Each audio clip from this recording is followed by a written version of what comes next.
Now, I love looking for things, going to antique shops, flea markets. I love a good rummage into an old chest of photos. I enjoy it with a passion. It is one of my favourite things to do, and I know some of you out there will love that as well. And I highly encourage you to go and look for your own things so that your stories will be uniquely yours. And it's just part of the process of looking for your own things, sourcing your photos, looking for the perfect tin. So if you can, I highly encourage you to go and look for your photos and tins and papers.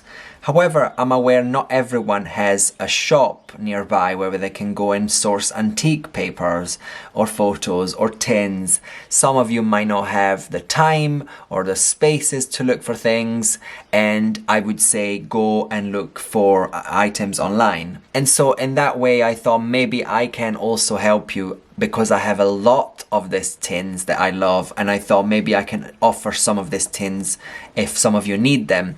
And so I decided to put together some of these little kits.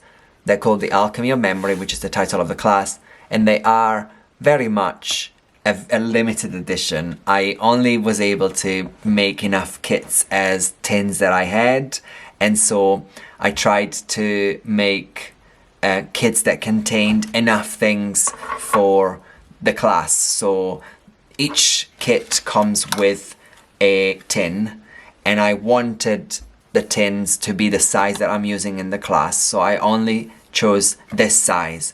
However, each tin will be slightly different, of course. They're all going to be different. They're all original vintage tins.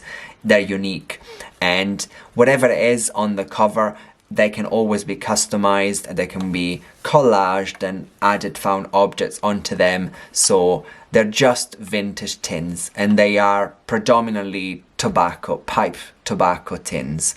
And inside the tins, I also put a little few items of found objects that I think might be nice to incorporate in a book. Some found nature, just a few little items that were flat and that could fit inside a book. I also added a few photos that can be used, and obviously the photos were selected so that they can fit inside the tin. I also added a few little fragments of papers, just a few little pieces to get you started. There's like a piano roll, a couple of book pages, some pieces of handwritten ledger, music sheet. Inside every kit, I also put a little bit of hibiscus flower and ground turmeric, which I use in my pots to dye my papers. So there's a little bit of that in there as well. I also added a piece of canvas that can be used as a cover after being dyed. I also add a piece of EVA foam, which we'll be using to make sigil stamps, and a couple of gold leaves.